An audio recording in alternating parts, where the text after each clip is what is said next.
let's look up this crappy cliche while we have John Hoover on. Finger on the pulse. He has his finger on the pulse of OU football right now. That's the only cliche I could come up with, John. But thank you for joining us as you are, I'm assuming, on your way to the Bob Stoops press conference from Tulsa. Can you kind of give me a timeline as you've learned it? I know you've been on the horn all morning. Can you kind of give me a timeline of what's gone on in the last 24 to 48 hours?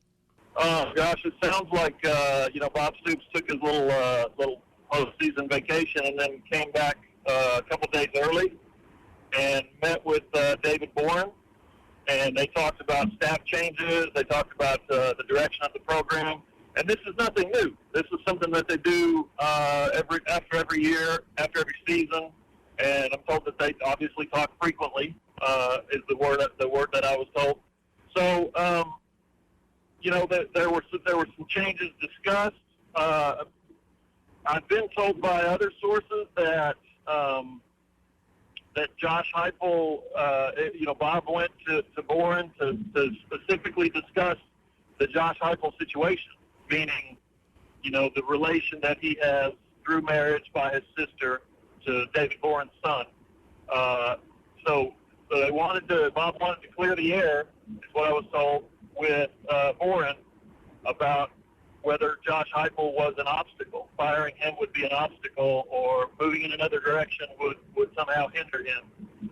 And apparently the air was cleared that it would not be an obstacle, and that, if he felt that that's the best move for the program, then that's the move that David Boren was going to let him make.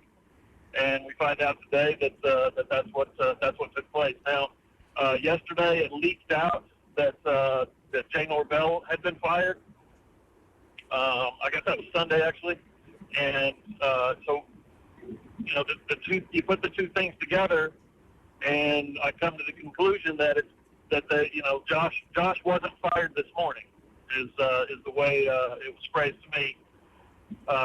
That it very well, depending on how the politics of the department works and all that kind of thing, there may have been some sensitivity there to not doing it en masse, not doing it all at once. Maybe it got leaked out a little bit to where a guy could have a few more days to look for a job, that kind of thing. So not a huge surprise. I think the development of the wide receivers is obviously one of the big problems with this offense. And then the lack of development of the quarterbacks over the last 4 or 5 years since Josh Heupel was elevated to offensive coordinator. That became an issue as well as Heupel's game planning alongside Jay Norvell. They worked hand in hand. And then Heupel's play calling on game day. We're just simply not up to snuff. John Hoover with us on the Little Caesars Hot and Ready hotline from the Tulsa World here on 107.7 The Franchise. Well, all those things put together, and you kind of answered like about 3 or 4 of my questions there, which I appreciate. But yeah. No, that's good. That's a good scope of everything. I guess my next question would be, any other changes? Do you expect any others? Let me start by saying this, John. I wouldn't expect Bob Stoops to have this press conference unless he was done. You know what I mean? Right. So do you expect any others? I don't expect to be – yes, I do expect others. I don't expect to be told today what they are, if you know what I mean. Bob's not going to stand up there and say, I'm replacing my linebackers coach and my defensive ends coach, and he's not going to do that. Now, in the text, in the context of where we are with this press conference, just to clarify some things, every year that I've been on the OU football beat, that's since 2004, Bob Stoops has had a postseason wrap-up of some kind. Right. 9 times out of 10, it has taken place the morning after the bowl game.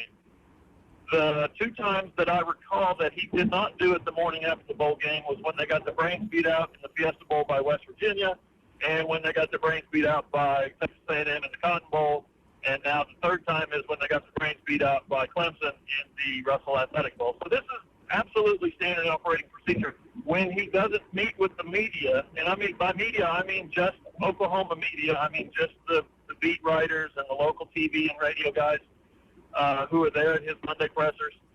or have been somehow able to stay over the night, after the bowl game and meet with them the following morning. When he doesn't meet with those guys after the bowl game, he'll have a little postseason wrap-up. He did it in 2012 after the Cotton Bowl. We usually, like I said, we get with the SID. Kenny Mossman used to be Pete Morris nowadays, and we ask him, hey, can we meet with Bob in the morning after the game? And, usually they're having breakfast and catching bus, so he'll do it. But when they get beat real bad in the bowl game, he's just not up to it. It doesn't feel like it. Now, he did do it. I'll say this. He did do it after the Orange Bowl when they lost real bad to Oregon. What am I saying? To USC. USC, right. I got Oregon on the brain because I'm covering that game this week. When they lost 55-19 to USC, he met with the media poolside at the Fontainebleau Hotel in Miami, and it was arguably the most revealing interview that we have had in 10 or 12 years. Wow. with Bob Stoops. Yeah, he was open and very forthcoming, and he was bleary-eyed, of course, because he just got killed the night before. But it was great. It was 8 o'clock in the morning, poolside, and he and his wife were there, and it was one of the best interviews we've ever had. I kind of expected that.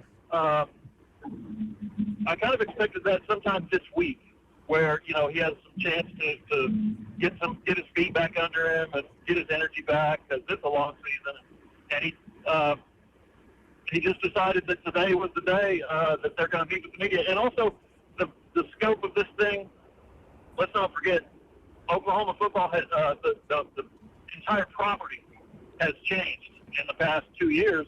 And what I mean by that is there's not a lot of these little intimate gatherings with the newspaper writers and the web writers and the beat writers anymore.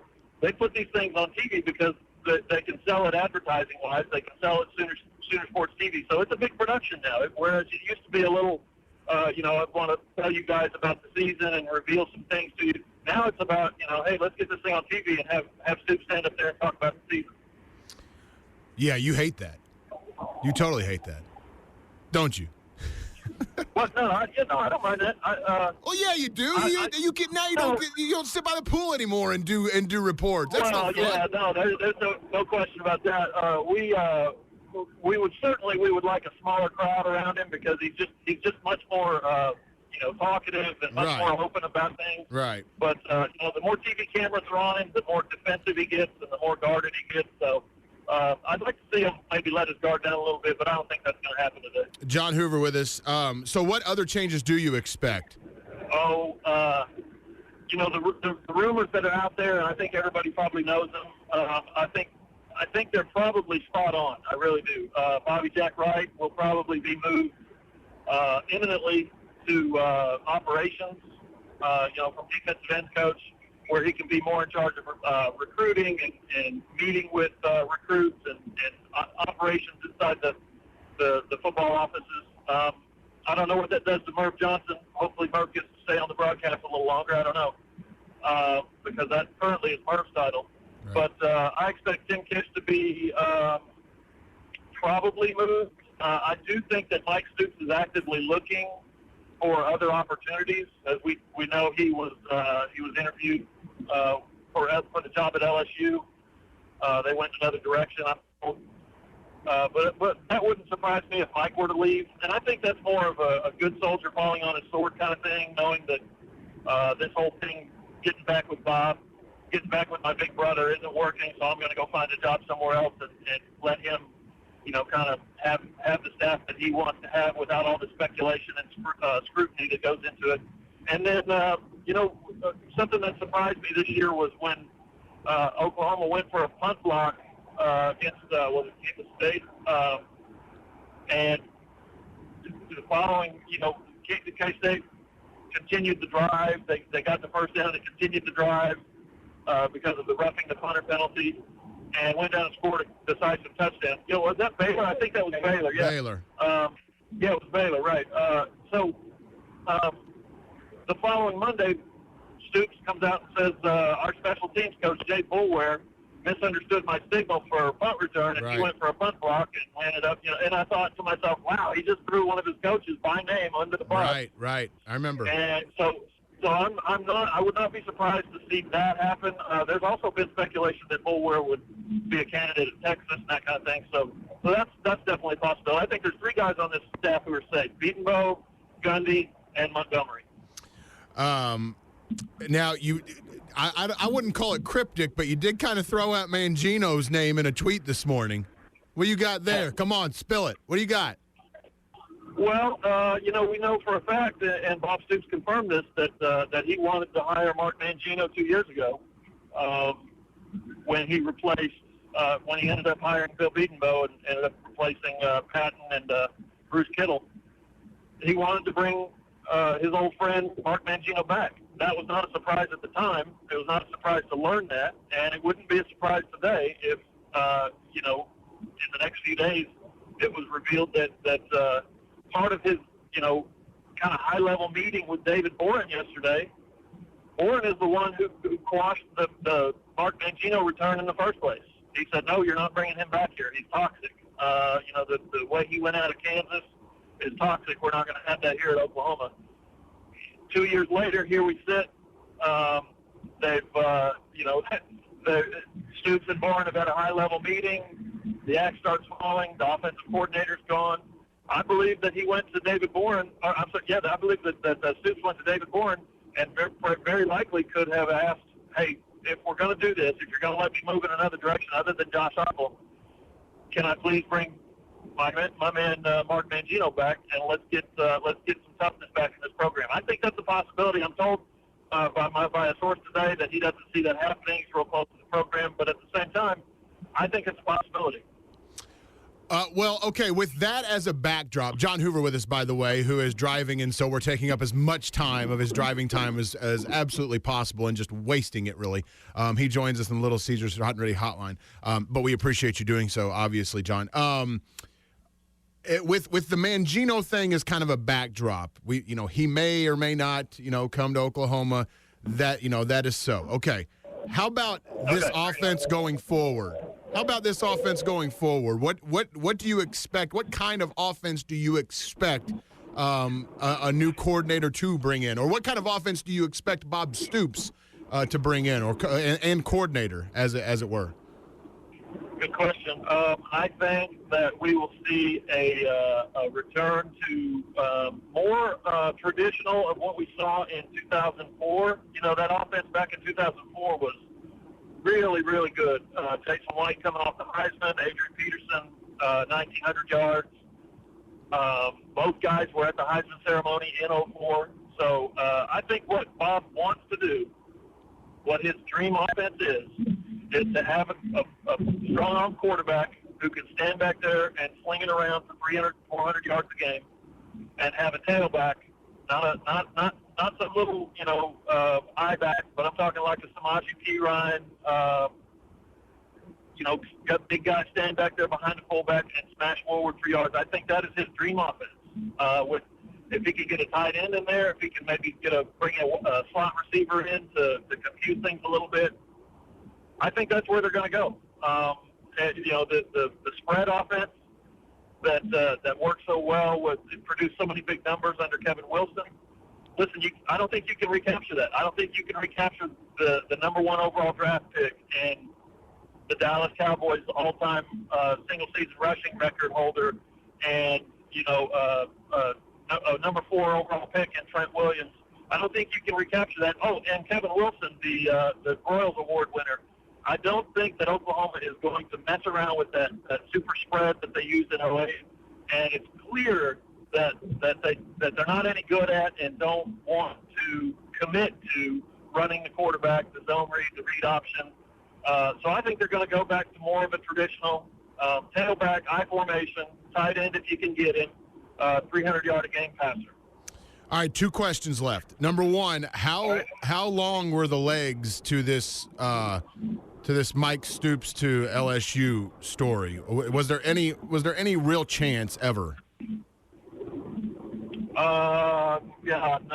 That's up to Les Miles.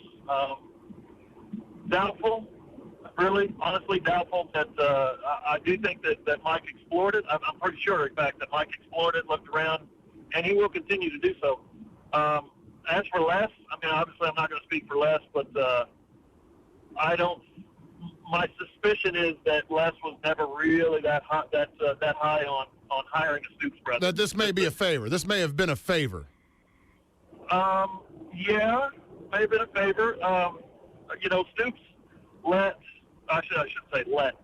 Miles hired Bo Pelini after the 2004 season. Right. Just took him right off Bob's staff. Now, Brent Venables was the defensive coordinator at the time, and Pelini came on to replace Mike Stoops as kind of the co-defensive coordinator, coaching safeties, that kind of thing.